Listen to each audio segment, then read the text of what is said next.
se retrouve, on est le mardi 7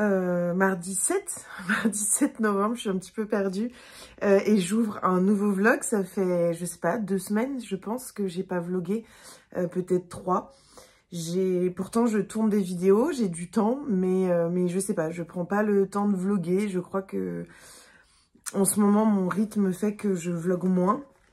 C'était un peu mon rendez-vous, en fait, en rentrant le soir du travail, ou à d'autres moments comme ça. Et là, c'est vrai que bah, j'ai pas forcément le temps, ou en tout cas, je le fais pas naturellement. Bref, j'espère que voilà, que vous êtes contents de me revoir en vlog.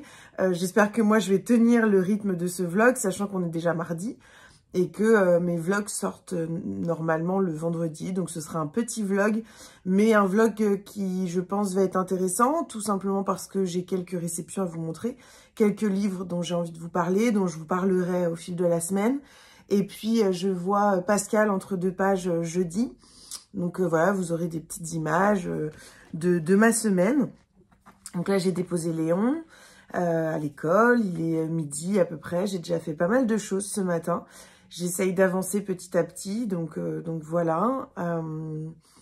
Et puis demain, ma maman vient pour m'aider un peu à réfléchir à des petits aménagements que je pourrais mettre en place pour ranger un peu mieux. Elle est très forte pour ça. Donc voilà. Et puis j'enchaîne des rendez-vous médicaux pour le coup demain et après-demain. En fait, toute l'après-midi demain et la matinée, début d'après-midi, jeudi, j'ai des examens à l'hôpital pour la grossesse, tout simplement. Anesthésiste, rendez-vous mensuel, échographie, voilà. Donc, pas mal de choses. Et j'avais envie de vous montrer des réceptions. Alors, notamment 2 pépites de Benji Davies, c'est publié chez Milan. Et ici, on a L'Enfant, la baleine et la tempête. Et puis, L'Enfant et la baleine de Benji donc Davies. Ça, c'est une édition collector. Et en fait, je suis complètement fan de ces livres, de cette collection. Notamment, on avait L'Enfant, la baleine et la grand-mère. Je sais plus lequel on avait, mais que vraiment, avec Léon, on adore. On l'a dans un format, je l'avais acheté quand il était petit, donc on l'a dans un format pour les petits, donc très cartonné. Et donc, trop contente de recevoir voilà, des versions vraiment livres, illustrations sur un vrai livre pour les grands. J'adore ces histoires. C'est très doux et donc voilà, je vous en reparlerai. Léon les a vus hier, je lui ai dit que je lui lirais ce soir. Donc voilà, je vous en dirai des nouvelles de toute façon assez rapidement. Mais vraiment, s'il y a des albums à acheter, des albums mignons qui font un peu voyager, etc. Vraiment, L'Enfant et la baleine, je suis fan. Sinon, en termes de littérature, j'ai reçu Soutif mon amour. C'est des poèmes engagés, c'est écrit par Sophie Carquin. Donc, trop contente. C'est notamment l'autrice de Juste à côté de moi et puis de Alice, 15 ans résistante, que j'ai beaucoup aimé. J'aime beaucoup cette autrice, j'aime beaucoup la personne qu'elle est. J'avais fait un live avec elle, j'espère d'ailleurs que je pourrai refaire un live dans pas trop longtemps avec elle. Là, c'est vrai que bon, il y a pas mal de choses, enfin, je suis pas mal occupée et préoccupée, donc j'ai un peu du mal à me dire enfin voilà, à prendre du temps pour ça. Mais vraiment trop heureuse de découvrir son recueil de poèmes, surtout que forcément c'est pour ça qu'elle me l'a proposé. Ce sont des poèmes engagés. Soutif mon amour, c'est quelque chose je pense qui va me parler.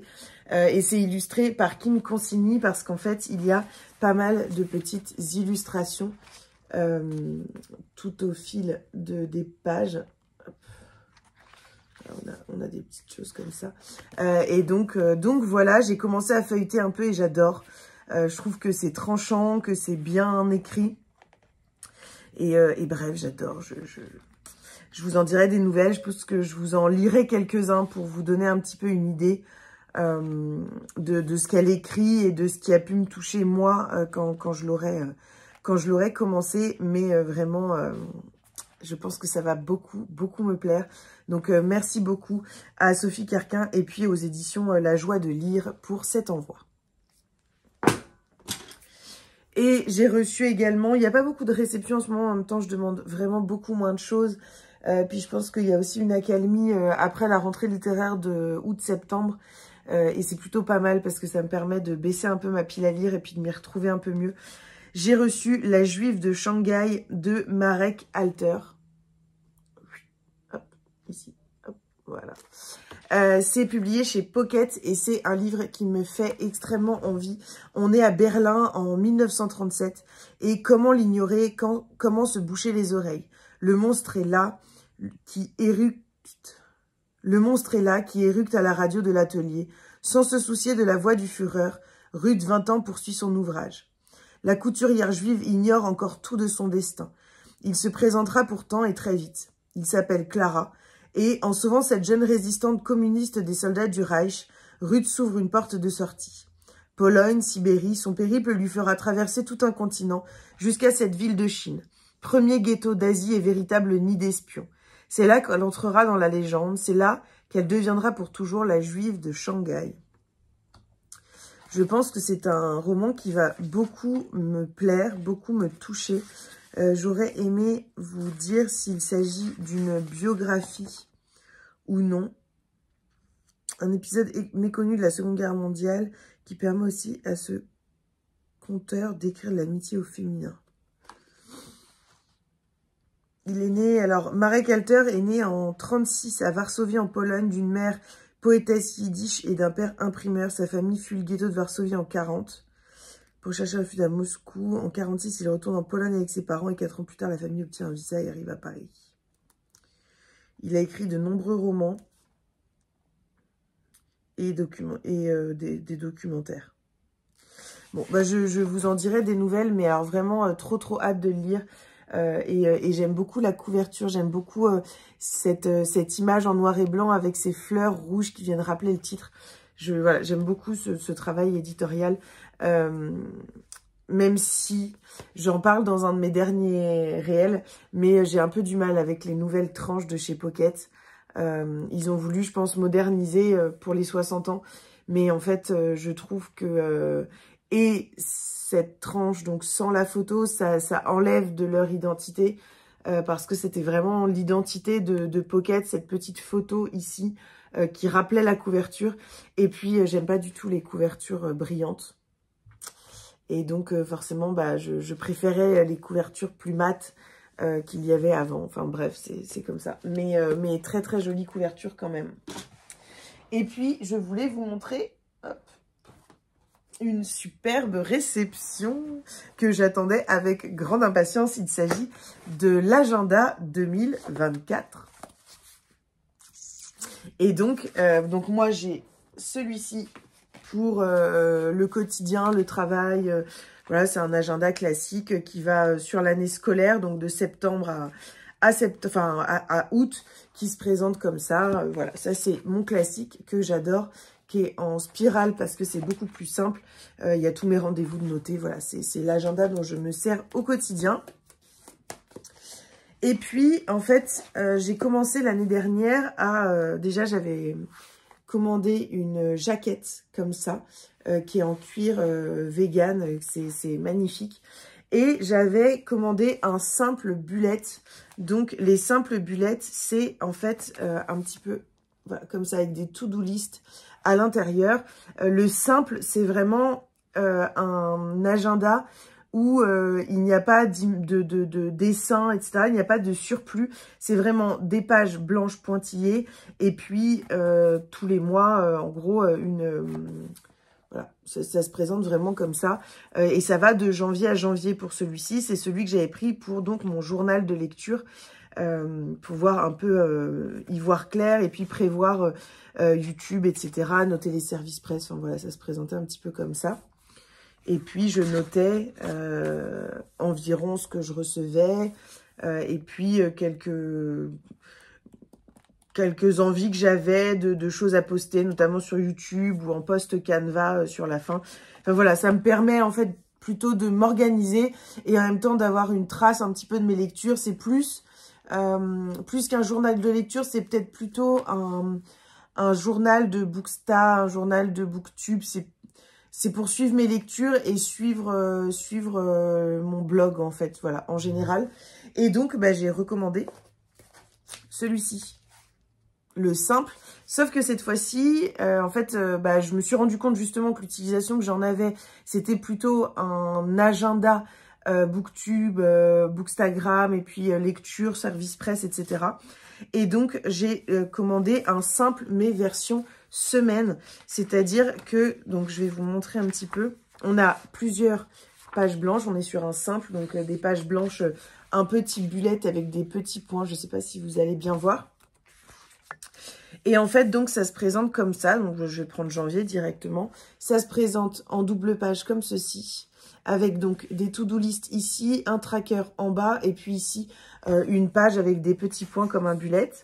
On a ensuite le planning de janvier en calendrier. Et puis, et c'est là la différence majeure de cette version semaine, qui n'est plus une version bullet journal, c'est la présentation des semaines. En fait, jusqu'ici, donc, je vous ai montré, j'avais vraiment, comme en fait dans mon agenda professionnel et quotidien, une présentation comme ceci. Et en fait, je m'en servais peu et il me manquait toutes les semaines, voilà, je sais pas, un endroit pour noter un peu ma to-do list, savoir ce que je devais faire, par exemple les photos à faire, les vidéos à tourner, je sais pas, les personnes à contacter, enfin voilà, en fait, noter un petit peu ce que j'ai à faire dans la semaine. Et donc, je me suis pris cette version pour tester. Je pense que ça va bien me correspondre. Où donc, il y a donc, tous les jours ici. Donc, je peux continuer à noter un petit peu et à m'organiser au niveau de la semaine pour les posts et Booktube, etc. Et puis, en même temps, j'ai une page de to-do. Donc, moitié to-do, moitié ligne, tout simplement. Donc, pour pouvoir m'organiser un petit peu, noter ce que j'ai à faire, noter... je sais pas trop, pour l'instant, noter plein de choses. Voilà, donc c'est cet agenda qui va m'accompagner cette année, que je vais donc mettre dans ma jaquette, parce que c'est, en fait, ces versions-là, si vous voulez, c'est un peu comme les spirales, ça se met à plat. Voilà, c'est comme ça que ça se présente. Et donc, dès la première page, ça se met complètement à plat. Il n'y a pas de problème pour pouvoir mettre à plat, en fait, les pages. Voilà, pour vous montrer un petit peu. Et franchement, ça résiste complètement parce que moi, je l'utilise tout le temps. Alors là, c'est mon agenda depuis seulement le début de l'année et j'ai été arrêtée mi-septembre. Donc forcément, je m'en sers, mais à la maison. Mais celui de l'année dernière, il est parfait et je m'en suis servi toute l'année. Il est tout le temps dans mon sac, hein, c'est l'agenda, voilà. Et celui-ci, pour le coup, je m'en suis servi toute l'année et ça tient parfaitement. Donc voilà, c'est un agenda, pour le coup, c'est la marque là qui m'a envoyé ces produits. Mais moi, c'est une marque, en fait, j'étais d'ailleurs assez étonnée quand ils m'ont contactée parce que c'est une petite marque rennaise, nantaise, bon, bretonne, qui, en fait, crée des agendas depuis 2017 ou 2018. Et moi, depuis 2018, je commande chez eux. Donc, bien avant d'être sur Instagram, voilà, enfin, je commandais chez eux. Je sais plus comment est-ce que je les avais découverts. Peut-être par les réseaux sociaux. Je me demande si c'était pas par Facebook à l'époque ou alors par une copine qui habite dans ce coin-là. Je me souviens plus exactement. En tout cas, j'avais découvert cette marque et en fait, j'attendais à chaque fois le moment du tarif Early Bird où on avait 5 € de remise pour commander mon agenda de l'année. Et tous les ans, j'avais cet agenda que je trouvais très pratique, notamment dans mes études. J'étais en psycho à l'époque, Léon arrivait et donc j'avais pris ces agendas. J'ai testé plusieurs formes, j'ai testé des agendas à spirale, des agendas reliés. J'ai testé aussi le petit format, le format A6, donc qui est plus petit, qui est un format voilà comme ça, et qui est très pratique. Je l'avais utilisé notamment pour ma grossesse en fait de Léon.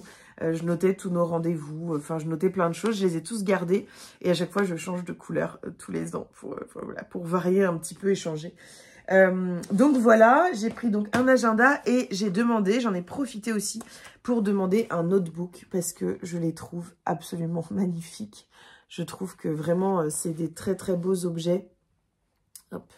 Et donc j'ai demandé un notebook sans trop savoir ce que j'avais envie d'en faire.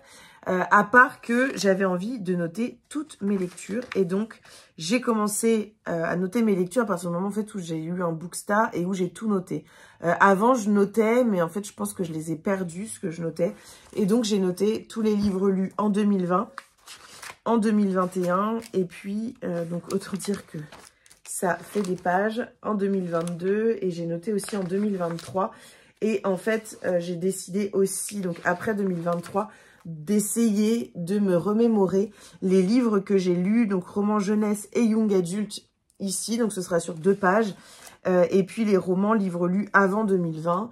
Alors pareil, j'ai laissé que 2 pages, je pense que bon, je vais manquer de place, mais c'est pas grave parce que pour l'instant, vu que je ne sais pas quoi faire du reste, bah, j'ai de la place. Voilà, je ne touche à rien et je vais voir, je vais aller chez mes parents, je vais noter tous les titres que j'ai lus en roman young adulte et puis je vais noter tous les titres que j'ai lus en roman adulte avant 2020, en tout cas ceux dont je me souviens.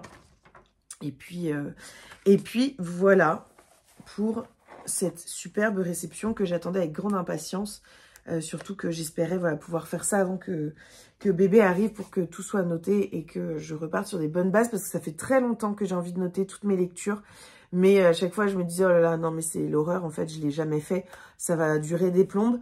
Donc déjà là, jusqu'à 2020, c'est fait. Et puis avant 2020, bon, je noterai jamais tout ce que j'ai lu, mais j'aimerais bien noter une grande partie.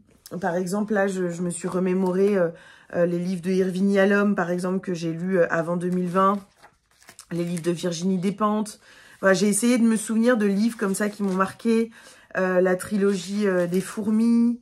J'ai noté aussi la trilogie, enfin les livres de 50 nuances de Grey que j'avais acheté dans une station essence, dans une station service. Où est-ce que j'avais acheté ça? Non, dans un kiosque avant de prendre le train.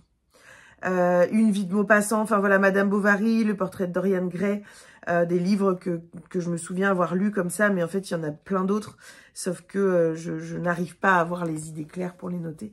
Mais quand j'irai chez mes parents, je noterai tout ça, et comme ça, je terminerai cette partie-là. Je vais vous faire juste un rapide tour de mes dernières lectures. Alors, j'ai lu... Ça va s'effondrer. J'ai lu Vis-à-vis. Je crois que je ne vous... Bah non, je ne vous en ai pas parlé parce que je viens de le lire. C'est une bande dessinée écrite par Marguerite Boulanger. C'est publié chez Hachette. Alors, elle est immense. J'avoue que je ne suis pas très fan de ce format parce que ça ne rentre absolument nulle part, en fait. Donc, je trouve ça un peu bête parce que c'est tellement grand que déjà, c'est pas pratique à lire. Et en plus, ça aurait pu largement être sur un plus petit format. Mais bref, on va oublier le format. J'ai trouvé ça absolument génial. C'est une femme qui se promène un petit peu, qui vit sa vie et qui se pose plein de questions sur ce qui se passe chez ses voisins, ce que telle personne pense. Enfin voilà, c'est vraiment très drôle, très sarcastique. C'est...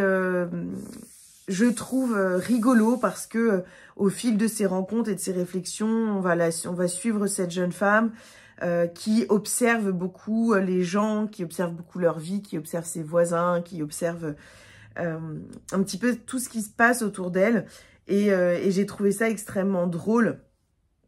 J'ai trouvé ça extrêmement drôle aussi parce que moi, je suis une adepte, je suis une vraie Desperate Housewives. J'adore regarder chez les voisins ce qui se passe sans être, sans bugger dessus et être...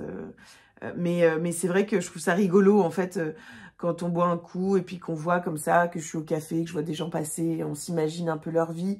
Et puis je trouve ça rigolo, tout simplement. Donc, voilà pour cette bande dessinée. Hop. Bon, ça va s'effondrer de toute façon. J'ai lu également Bronte Anna. C'est publié chez Stenkins. Et j'ai adoré, c'est écrit et peut-être illustré par Paulina Spouchez, vu que c'est le seul nom qu'il y a dessus. J'imagine que oui. Les dessins, c'est un petit peu des dessins à l'aquarelle comme ceci. Et c'est une bande dessinée qui retrace plus ou moins l'histoire des sœurs Bronte qui ont marqué forcément le 19e siècle avec leurs romans. Et plus exactement, on connaît très bien Émilie et Charlotte, mais c'est vrai qu'on connaît moins Anne. Et ici, on la découvre. et on découvre son œuvre également. D'ailleurs, je me demande pourquoi est-ce que je n'ai toujours pas lu le roman de Anne, je ne sais même plus comment il s'appelle, mais voilà, j'adorerais la lire, et j'ai adoré cette bande dessinée que je trouve très très belle, et qui va aller d'ailleurs sur mon étagère des Sœurs Brontë, parce que vraiment, je l'ai trouvée très jolie. Et autant, je crois que dans ma dernière vidéo à la réception, je vous disais que j'aimais pas tellement les dessins, autant j'ai été captivée en fait par le trait de l'autrice, qui, je trouve, allait extrêmement bien avec l'histoire, extrêmement bien avec l'époque, et avec toute la poésie qui se dégage de ces trois sœurs. Donc voilà pour cette bande dessinée. Et puis, je vais finir là pour cette partie, mais j'ai lu Ils étaient 7 de C.A. Larmer, donc le club des amateurs de romans policiers. C'est publié chez Le Cherche Midi. C'est un cozy mystery vraiment qui rend hommage à Agatha Christie. C'est alors que je connais peu, donc je vais pas dire de bêtises, mais en tout cas, il y a beaucoup de romans d'Agatha Christie qui reviennent dans ce livre. Et en fait, c'est un club de lecture qui va se créer autour des romans policiers. Ils vont choisir une première lecture commune, puis ils vont se regrouper. Ils sont 7. Et ils vont tous se retrouver chez Alicia. Tout est prêt, le thé infuse, les toasts sont chauds. Et puis, tandis qu'on parle d'un roman de Agatha Christie, justement, il va se passer plein de choses, et notamment un meurtre, et puis quelqu'un va disparaître, et donc cette équipe de fans de romans policiers va mener l'enquête. C'est un vrai cozy mystery, l'ambiance est géniale, j'ai adoré ce livre, je l'ai dévoré. Je veux pas vous en dire trop parce que je trouve qu'en fait on en sait déjà beaucoup, et qu'il y a beaucoup de choses qui ont déjà été dites sur les réseaux sociaux. Mais niveau cozy mystery, moi j'ai souvent du mal à rentrer dedans. J'ai beaucoup aimé Meurtre et pépites de chocolat, qui est publié aussi chez Le Cherche Midi, mais j'ai pas lu la suite. Et puis j'ai beaucoup aimé Cozy Christmas Mystery de Karine Pitoki, mais qui pour moi est dans une autre ambiance. Et pour le coup, j'ai adoré celui-ci. Donc vraiment, n'hésitez pas, ça a été une superbe lecture de ce mois-ci. Donc je vous la recommande. Bon, définitivement, je ne sais plus vlogger. On est mercredi 15, donc une semaine après le début de ce vlog. Et voilà, je suis prise par le quotidien, et pourtant je suis à la maison la plupart des journées. Voilà, je vous prendrai, enfin là je vais faire ce vlog, je pense qu'il sortira vendredi ou samedi, tout simplement parce que là j'ai pas mal de choses à vous montrer, à vous dire. Et puis demain je vais me faire une petite journée, en fait j'ai des examens médicaux, mais le matin puis l'après-midi. Et pour éviter de faire des allers-retours chez moi qui ne servent pas à grand chose, je vais utiliser ce temps pour aller à Book Off, et pour aller faire des petites emplettes de Noël. Voilà, je vais m'occuper, je vais y aller doucement. Je pense que je vais passer aussi une grande partie de ce temps dans ma voiture à bouquiner, parce que je vais pas réussir à tenir toute la journée debout à faire les magasins avec mon gros ventre, c'est certain. Mais voilà, comme ça au moins ça m'occupera un petit peu. Je pense que je me ferai un petit resto à midi toute seule, ou peut-être que je préviendrai ma maman, enfin voilà, bref. Je vais vous montrer quelques réceptions, je ne vais pas tout vous montrer. J'ai pas reçu tant de choses que ça déjà, et puis il y a des choses que j'ai déjà rangées, et notamment des choses que j'ai mis dans le calendrier de l'Avent de Léon. Et donc, si vous voulez les voir, c'est dans une vidéo qui est déjà sortie, là où le jour où je tourne en fait, elle est sortie mercredi. C'est donc le calendrier de l'Avent que je lui ai créé, et dedans vous pouvez voir un jeu de société notamment, et 2 livres qu'il a reçu et que j'ai mis dans son calendrier de l'Avent, parce qu'il a reçu pas mal de choses. En parlant des choses que Léon a reçues et que je ne vous ai pas montré, on a reçu un livre qu'il a complètement adoré tout de suite. Je pense que Léon est vraiment dans une phase en ce moment de découverte et de curiosité des lettres et de l'écriture. D'ailleurs, pour la première fois hier, il a écrit son prénom complètement en autonomie, sans qu'on lui demande, avec plaisir. Enfin voilà, en petit, il était super fier. Il m'a dit « Regarde maman, j'ai écrit mon prénom tout seul en petit ». Voilà, il était trop fier, et je vous avoue qu'avec son papa, on était très fiers et on était très émus, parce que Léon est un petit garçon très intelligent, mais qui se dévalorise beaucoup. Et je ne sais pas pourquoi il se dévalorise autant, parce que pourtant, on l'encourage, même quand ça ressemble pas du tout à ce qu'il dit que c'est ou à ce qu'on voudrait qu'il fasse, on l'encourage. Mais voilà, il se dévalorise beaucoup, notamment quand il se compare aux copains. Par exemple, pour la petite anecdote, à son anniversaire, il y avait pas mal de copains à lui. J'ai fait un atelier de dessin. Et il y a 2 enfants qui ont écrit leur prénom sur leur dessin, qui ont très bien écrit leur prénom. Et Léon a dit moi je sais l'écrire mais j'ai pas envie. Alors que non, il ne savait juste pas écrire son prénom du tout à ce moment-là. Et c'est ok, et il y a pas de problème, mais c'est vrai qu'il se dévalorise. Rapidement, par exemple, il n'arrive pas à dessiner un cœur, et ben il va s'énerver et il va partir et pleurer. Donc voilà, c'est tout un travail qu'on a fait avec son papa, qu'on fait au quotidien. J'ai aussi dit à la maîtresse cette petite partie-là de Léon qui est particulière et qui a besoin, voilà, qu'on lui montre qu'il est super et que voilà, parfois faut prendre du temps pour faire les choses. Et donc là, il a écrit son prénom hier, vous imaginez même pas la fierté. Et donc, bref, on a reçu l'alphabet s'amuse. En fait, je trouve ça assez sympa.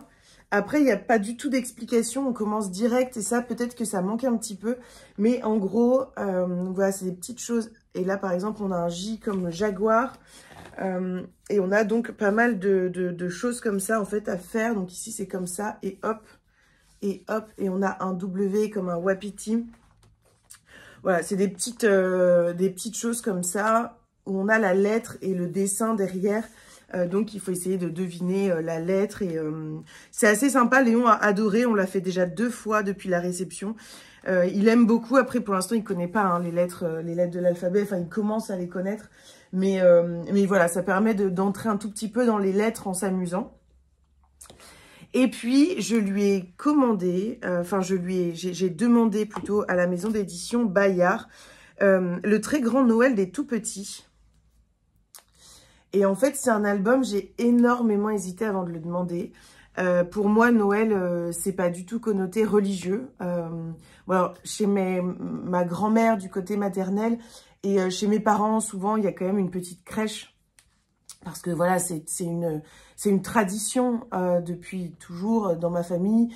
On est quand même d'origine, en tout cas chrétienne, même s'il n'y a pas de croyants dans ma famille. Même mes grands-parents, il n'y a pas du tout de croyants et croyances dans ma famille. Mais je me suis questionnée sur est-ce que cet album aurait sa place dans l'apprentissage un petit peu de ce qu'est Noël à la base. Une fête qui est à la base chrétienne. Et donc, je me suis dit que c'était assez sympa de découvrir un album qui explique un petit peu au tout petit la naissance de Jésus, l'histoire de Marie, enfin voilà. Essayer un petit peu de lui expliquer, et c'est vraiment, vous allez voir, mais il y a très peu d'écriture, c'est surtout des dessins. Alors, pardon. Et voilà, ça permet d'expliquer un petit peu ce qu'est la religion et ce qu'est Noël en réalité, en tout cas dans l'esprit chrétien. Voilà, donc je me suis dit que c'était un apprentissage pour lui, même si pour le coup, encore une fois, on n'est pas du tout... alors, sensible, oui, parce que forcément, je suis déjà allée à l'église... j'aime être dans les églises, mais en fait, comme j'aime être dans les lieux de culte qui ont quelque chose, je sais pas, de très apaisant, un espèce d'aura qui me touche beaucoup. Mais c'est vrai que j'y connais rien, en fait. Et donc voilà, mais très intéressant. Et donc, pour les tout petits, je trouve que c'est une jolie entrée en matière. Et ça permet de faire rentrer un petit peu Léon là-dedans et qu'ils comprennent un petit peu l'origine, en tout cas, de cette fête qu'est Noël. Ensuite, des réceptions pour moi. J'ai reçu Fille d'un temps nouveau de Carmen Korn, dont je vous ai déjà parlé, tout simplement parce que je l'avais lu en édition grand format chez Charleston. D'ailleurs, je vais pour le coup le donner ou l'offrir parce que je l'ai maintenant en petit format et donc je n'ai pas besoin du grand qui prend de la place. C'est publié chez HarperCollins et en fait, il fait partie de la sélection 2024 du prix HarperCollins Poche et je suis jurée dans ce prix. Donc, je l'ai reçu, mais je l'ai déjà lu et d'ailleurs, je ne l'avais pas aimé. Et ça m'embête. Ça m'a toujours embêté de ne pas avoir apprécié ce livre. Et je me suis toujours dit que je le relirais. Alors, est-ce que je vais le relire là, dans le cadre du prix? Est-ce que je le relirai plus tard? Je ne sais pas. Mais en tout cas, je l'ai reçu. Et donc, on est en 1919. L'Europe se relève avec peine et douleur de la Première Guerre mondiale. Et on a plusieurs femmes qui vont se croiser. Rien ne les destinait à se rencontrer. Et pourtant, les 4 jeunes femmes vont nouer une amitié indéfectible dans la folle ambiance des années 20. Mais très vite, la joie de l'après-guerre laisse place à des moments plus sombres et leur sororité devra survivre à l'inexorable marche de l'histoire. Une fascinante saga qui décide en filigrane la trajectoire d'une génération marquée par un siècle de guerre et de chaos. Très, très envie de le relire en fait. Parce que vous imaginez bien que ce thème historique, Seconde Guerre mondiale, avec des femmes, ça me touche. Et donc, voilà, je pense que je vais le relire avec une autre vision. Je vais essayer voilà, de me détacher un petit peu. D'ailleurs, Livre-Auvore en dit une formidable épopée où les petits destins qui s'entremêlent parviennent à dépeindre l'histoire. Et c'est traduit de l'allemand par Barbara Fontaine. Donc, voilà pour celui-ci. J'ai reçu une magnifique édition collector qui sort chez Pocket. Il s'agit de Le Prophète de Khalil Gibran. Et la préface est de Rupicor. Et alors, ouais, vous allez pouvoir voir, c'est un petit peu brillant. Je trouve que l'édition collector est magnifique. C'est un tout petit livre. Je vais vous montrer un petit peu l'intérieur qui est assez spécial. Et en fait, donc l'auteur est un auteur qui est né au Liban en 1883 et est décédé en 1931 à New York. C'est un homme qui a été condamné pour la modernité et la tonalité anticléricale de ses ouvrages. Il va acquérir une grande notoriété en Occident, mais il va devoir en fait fuir le Liban. Et donc, c'est pour ça qu'il va vivre en Europe et aux États-Unis, où il va perdre la vie. Et auteur de l'immigration syro-libanaise ayant une influence considérable sur les lettres arabes. Son œuvre allie un romantisme aux frontières du mysticisme, une authentique aspiration au changement social. Et je vais vous lire le résumé. Après 12 ans d'exil, son navire est enfin arrivé. La mer l'appelle. Bientôt, Al-Mustafa reverra son île natale, mais il ne quittera pas la cité d'Orphalaise sans dispenser à son peuple les enseignements de sa profonde sagesse. Chercheur d'absolu, il se fait poète et prophète à l'heure du départ. Amour, mariage, liberté, travail, mort, ce qui bouge en nos âmes n'a pas de secret pour lui, qui connaît les rêves du vent et le cœur de Dieu. Joignons-nous au peuple d'Orphalaise et tendons l'oreille. Ça a l'air très beau et je pense que je vais le dévorer là, peut-être aujourd'hui ou demain. En plus, la préface de Rupicor, j'ai très très envie de la lire aussi. Et puis, je pense que ça va se dévorer. En fait, je suis en plein challenge 7 jours, 7 livres. Donc, pourquoi pas l'intégrer, vu que je suis un petit peu en retard. On va voir ça.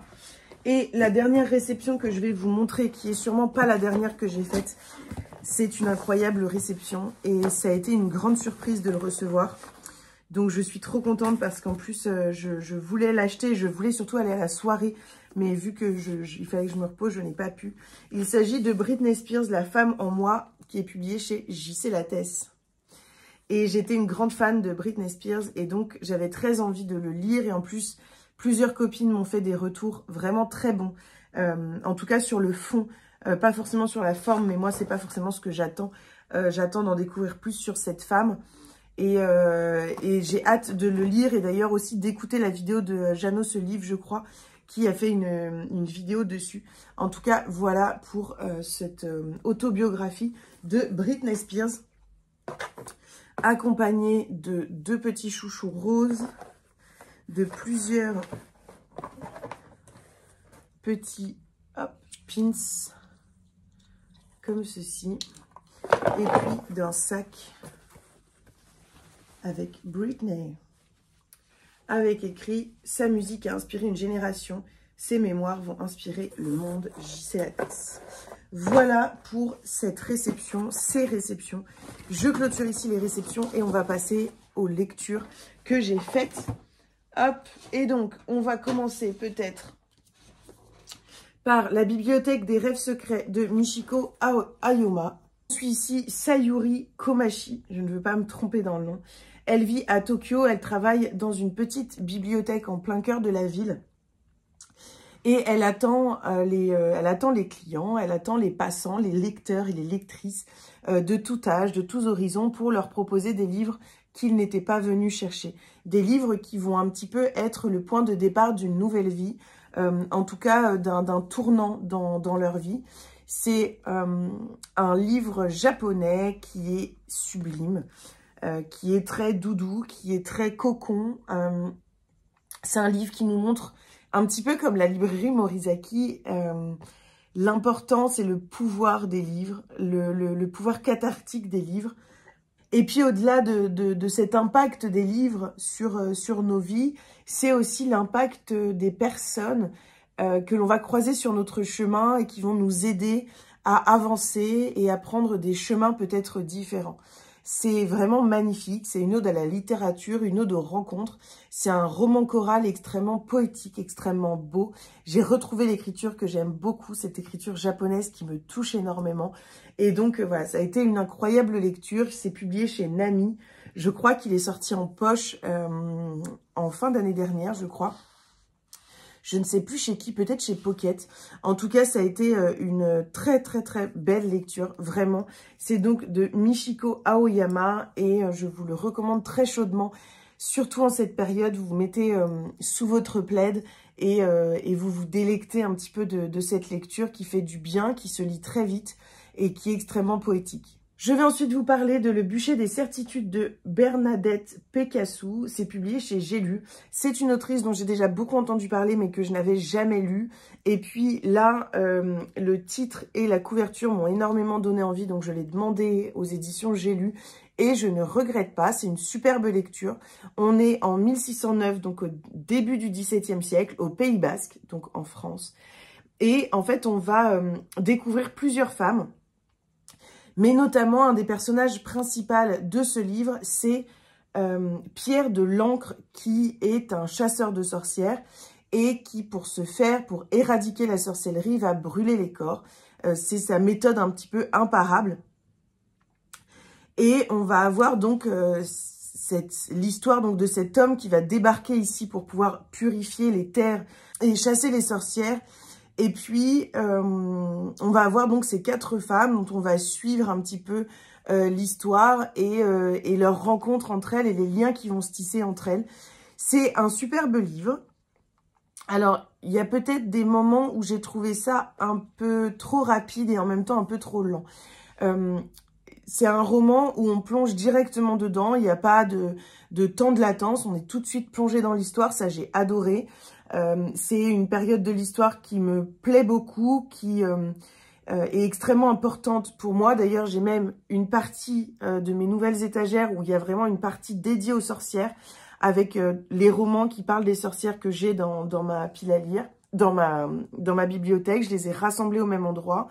Ce n'est pas pour rien, c'est parce que c'est un sujet qui me touche, c'est un sujet qui est important pour moi et que j'aime découvrir. Et donc ici, j'ai été très contente de découvrir ce pan de l'histoire.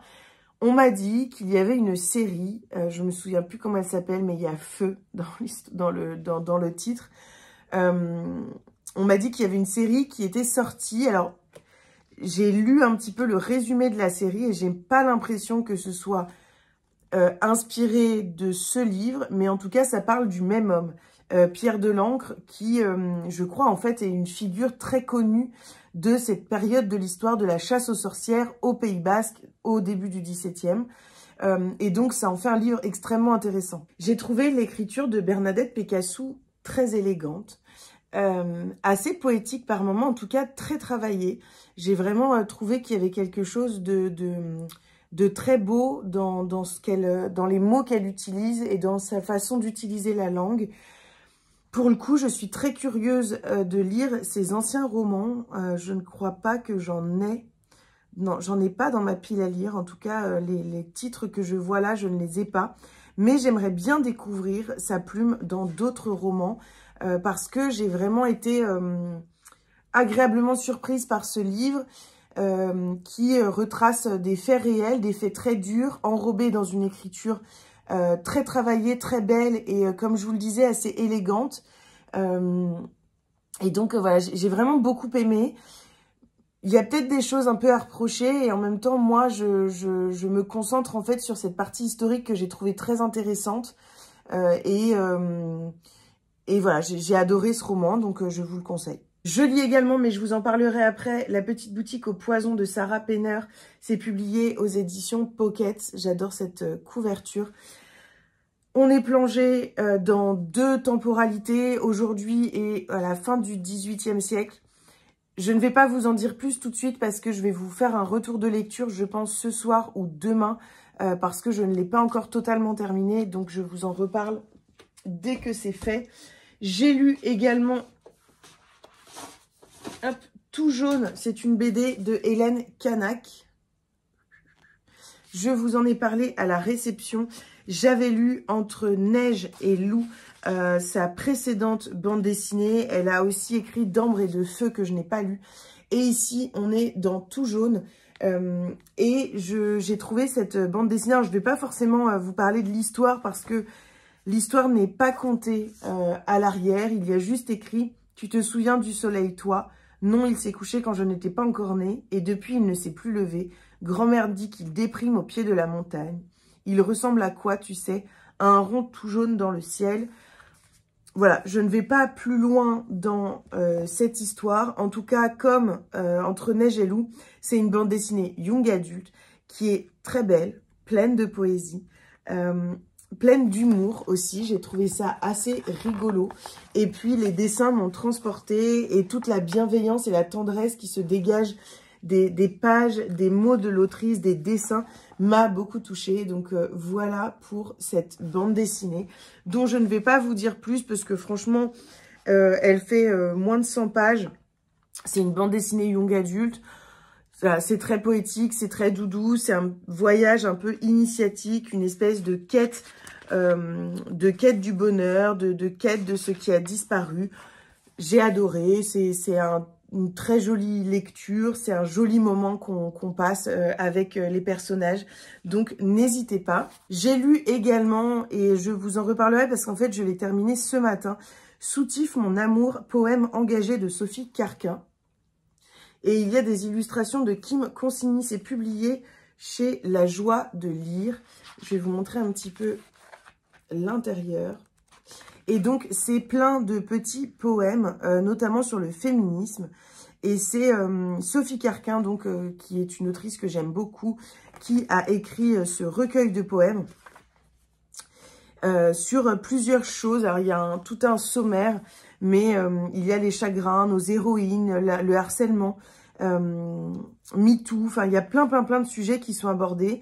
Toujours agrémentés, en tout cas régulièrement, de petits dessins, de petites choses qui sont apposées comme ça. Et j'ai trouvé ça super. J'ai vraiment trouvé ça très engagé et très juste aussi. Les mots étaient très bien trouvés.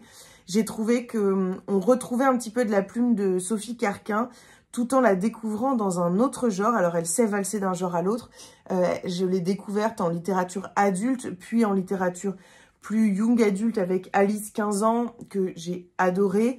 Et là, je la découvre dans encore un autre genre, les poèmes. Et je trouve qu'elle ne perd rien de son engagement, de sa détermination à parler de sujets importants, de sujets qui touchent notamment aux femmes, en tout cas au féminin. Et j'ai adoré, voilà, j'ai adoré et je vous en reparlerai parce que j'aimerais vous lire certains passages, mais en fait j'ai oublié de corner parce que j'aime pas corner de tels livres, donc il faudrait que je le relise. De toute façon, c'est des poèmes, je trouve, qui se relisent. Ouais, ça par exemple, j'ai adoré. Je trouve que c'est des dessins qui font très féminisme, enfin c'est assez ancré, je sais pas si... en effet, hein, c'est de l'encre. Mais pour moi, c'est très ancré dans les deux formes qu'on peut écrire avec un E, avec un A. Il y a ces deux ancrages qui pour moi sont hyper intéressants. Ils se rejoignent et dans les dessins et dans l'écriture. Et donc voilà pour ce recueil de poèmes. Franchement, si vous voulez offrir un recueil de poèmes ou vous offrir un recueil de poèmes engagé sur le féminisme, qui parle aux grands comme aux plus jeunes, et ben je vous le conseille très très fortement. Et donc aujourd'hui, comme je vous le disais, je vais finir la petite boutique au poison. Et puis, je vais lire ce matin L'œil de la Gorgogne de Noémie Fachan. Il s'agit de Médusa sur Instagram. 22 figures mythologiques sous un regard féministe. Hop. Je vais vous montrer un petit peu l'intérieur. Voilà, il y a beaucoup d'écriture, donc c'est pas certain que je la termine aujourd'hui. C'est un peu, j'ai l'impression, un roman, en fait, c'est marrant. Donc voilà, je vous en dirai des nouvelles, peut-être ce soir, peut-être demain. L'objectif de toute façon, c'est de finir mon 7 jours 7 livres d'ici vendredi. Et pour l'instant, j'ai lu une bande dessinée, un recueil de poésie, un livre, donc 3. Ça va être le 4, le 5 et il me manquera 2 livres. Je pense que je vais lire des bandes dessinées et j'aimerais beaucoup dévorer celui-ci. Mais j'ai aussi envie de me délecter de cette lecture parce que c'est le 3e tome et que je trouve qu'il est parfait pour la période de l'hiver. Et donc, je pense que je vais le décaler pour prendre mon temps pour le lire. Je vais voir, je vous en dirai des nouvelles.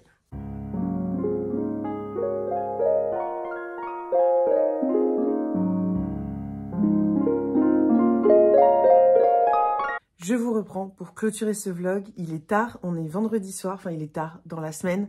Je voulais sortir ce vlog ce matin et puis j'ai été pas mal occupée ces derniers jours. Donc j'ai pas eu le temps tout simplement, je vais vous écarter un petit peu. J'ai reçu ce magnifique t-shirt qui sonne le début de l'hiver. C'est la petite librairie d'hiver de la collection de Muse. Vous avez à chaque fois mon lien affilié en barre d'infos avec le code qui vous offre moins 15% sur la collection, sur toutes les collections de Muse. Voilà, comme vous savez, pour la plupart, je suis ambassadrice de cette marque.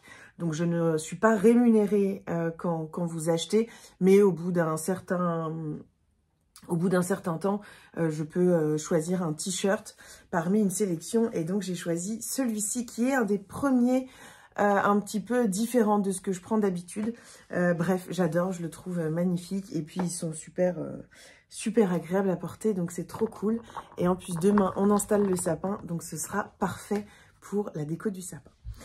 J'ai reçu plusieurs petites choses. Notamment, j'ai reçu Les larmes de l'assassin de Anne-Laure Bondou. C'est un cadeau de la part des éditions Pocket. Donc, merci beaucoup. Il est tout petit, donc ce sera parfait pour un 7 jours 7 livres. Il fait 170 pages. On est à l'extrême sud du Chili. Un assassin est passé. Le vin qu'on lui a tendu, il l'a bu. Cette hospitalité, il l'a remercié, à sa manière, en tuant le père et la mère. Mais le fils... Cet enfant chétif et tremblant de peur, pourquoi l'a-t-il épargné? Dans la ferme désormais 100 mètres, les voilà tous les deux. 2 êtres blessés, 2 réfugiés. Chacun à sa façon a besoin de l'autre. L'un pour survivre et l'autre pour aimer. Un lien étrange se tisse entre l'enfant et l'assassin. Et parfois, on les entend pleurer. Ça a l'air d'être assez mystique, assez étrange. Donc voilà, j'ai hâte de le lire. Je me rends compte que vous avez dû remarquer que j'ai changé de coupe de cheveux. Je suis allée chez le coiffeur, j'avais les cheveux long jusqu'ici, j'ai demandé jusqu'ici et elle m'a coupé 10 cm de plus. Elle m'a coupé plus de 2 fois ce que j'avais demandé. Mais bon, de toute façon, j'ai pas trop le choix. Hein, elle pouvait pas me les recoller. Et puis bon, ça change. De toute façon, ça va repousser. J'ai eu également ma tante qui m'a offert son dernier roman, qui est « Je n'ai plus peur de rester là ». C'est donc de Angela Lugrin et c'est édité aux éditions Isabelle Sauvage. Les couvertures sont toujours identiques dans cette petite maison d'édition. Et ma tante est professeure de français et écrivain. Elle a écrit plusieurs romans, notamment Marie, qui est une lettre à une de ses professeurs. Et surtout 2 livres dont je vais vite fait vous parler. Il s'agit de En dehors. En fait, elle est professeure de français en collège et elle a été professeure de français à la prison de la Santé, si je me rappelle bien. Et donc, elle parle de son expérience, de la relation qu'elle a tissée avec certains prisonniers. Voilà, de son rôle en tant que professeur de français et de ce que la langue et la littérature venaient apporter dans son métier et dans cet univers carcéral. C'est extrêmement intéressant, ça se lit très très vite. Et moi, j'avais vraiment adoré ce livre. Et puis, Infractus, qui est un livre beaucoup plus personnel, où ma tante vient parler de l'infarctus de mon papa, donc de son frère. C'est donc la sœur de mon père. Et mon papa, il y a quelques années, a fait un infarctus. Et dans ce livre, elle revient sur les 24 heures qui ont suivi et toutes les pensées qu'elle a pu avoir, tous les retours en arrière qu'elle a pu faire au niveau de leur enfance et de leur vie, tous ces petits événements dans la journée, par exemple le moment où elle m'a appelé le matin pour savoir comment j'allais depuis que j'avais appris la nouvelle et à quelle heure j'allais aller à l'hôpital le voir. Enfin, voilà, il y avait plein de discussions et tout ce qui s'est passé en fait là-dedans et ce que la littérature, encore une fois, va venir apporter à ses réflexions et à ses moments de vie qu'elle va vivre pendant ces 24 heures qui ont suivi l'infarctus de mon père.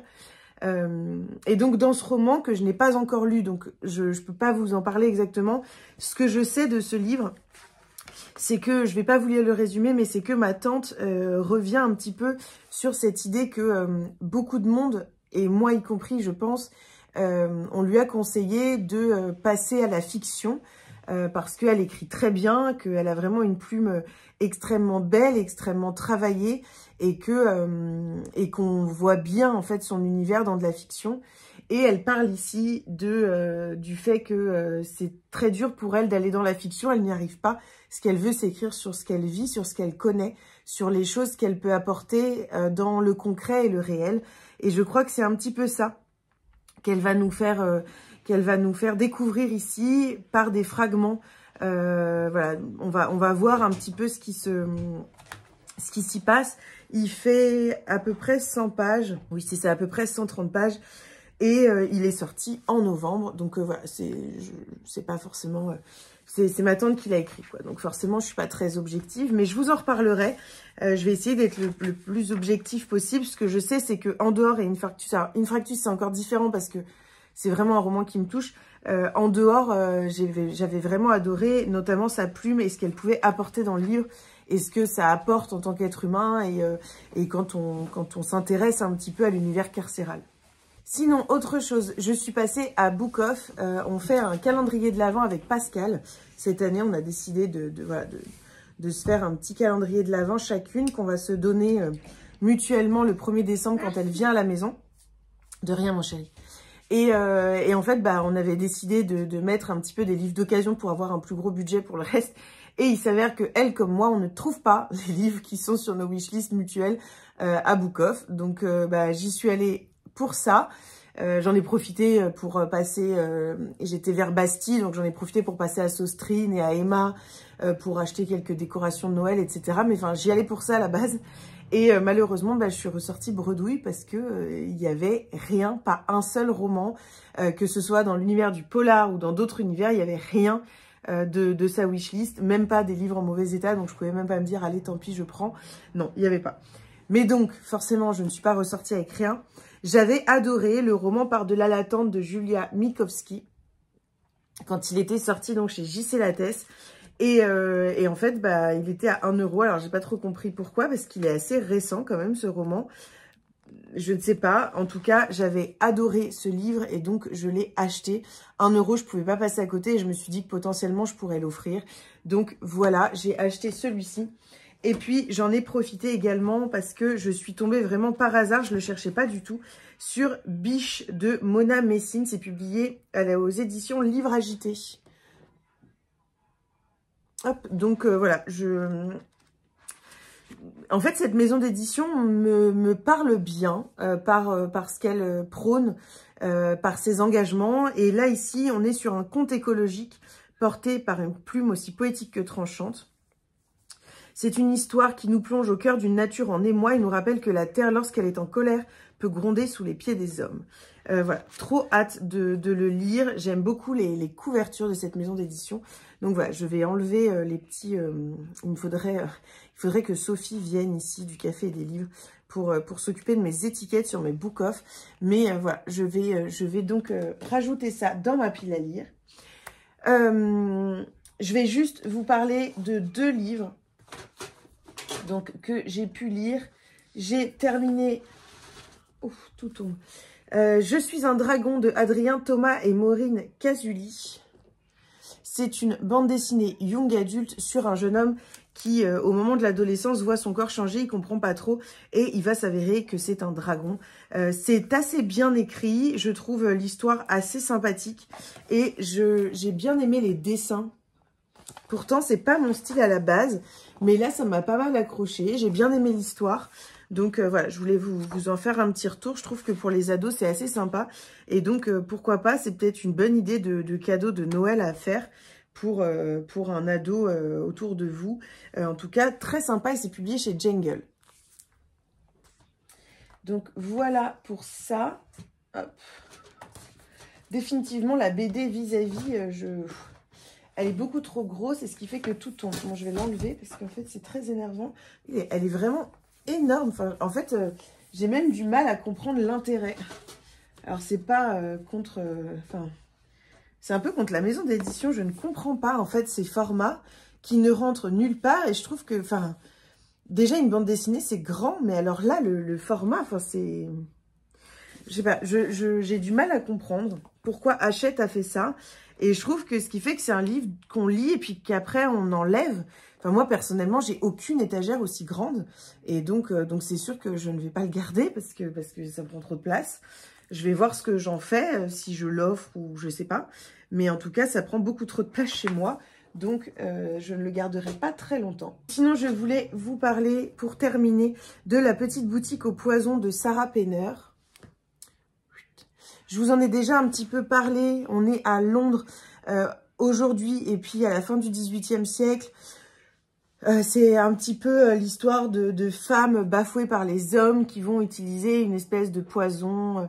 Je pense que vous en avez déjà beaucoup entendu parler de ce roman. Il y a une petite fiole qui va ressurgir au pied de Caroline qui est une Américaine qui a le cœur brisé, son conjoint l'a trompée, etc. Et elle va découvrir, en cherchant un petit peu l'histoire de cette fiole, tout un pan de l'histoire de femmes qui ont été trop longtemps oubliées. Et donc, on va se retrouver à Londres en 1791 et en fait, enfin voilà, à la fin du XVIIIe siècle, auprès de plusieurs femmes qui vont utiliser plein de poisons pour... plein de poisons et leurs victimes seront les hommes violents notamment. Voilà, c'est un livre très féministe que j'ai bien aimé. Je pense que je m'attendais... Tu l'as cassé? Non, en fait, tu s'est cassé tout seul. Ah. Il a cassé son truc à neige. Ça s'est cassé tout seul, hein, vous verrez comme... Il dit souvent ça. Bref, en fait, je ne sais pas trop quoi dire de ce roman. Je l'ai terminé hier et je ne sais pas si j'ai bien aimé ou si j'ai pas aimé. Enfin, si, j'ai aimé. Mais je ne sais pas à quel point, je ne sais pas si j'ai vraiment aimé ma lecture ou si c'est une lecture un peu en demi-teinte. Je suis pas encore sortie de cet état, ça m'arrive assez souvent en ce moment, d'avoir du mal à mettre des mots sur mes émotions, à mettre des sensations, je sais pas, c'est très étrange. En tout cas, je vous en reparle assez rapidement, je pense, parce que ça faisait très très longtemps que je voulais le lire et donc j'ai vraiment envie de réussir à me poser et à mettre des mots sur cette lecture. Donc, je pense que je vous en reparlerai en début du vlog prochain pour voilà, me laisser au moins 1 ou 2 jours pour décanter un petit peu mon avis et puis je vous en reparle. Voilà pour ce vlog, j'espère que ça vous aura plu. Nous, ce week-end, on fait pas grand-chose, on va beaucoup se reposer. On va installer le sapin, quand même, grande chose. On va installer le sapin demain et puis voilà, repos. Lundi, on enlève le plâtre de Léon, donc les choses vont un petit peu bouger. Et puis moi, je vous reprends très vite et de toute façon, on se retrouve en début de semaine pour une nouvelle vidéo.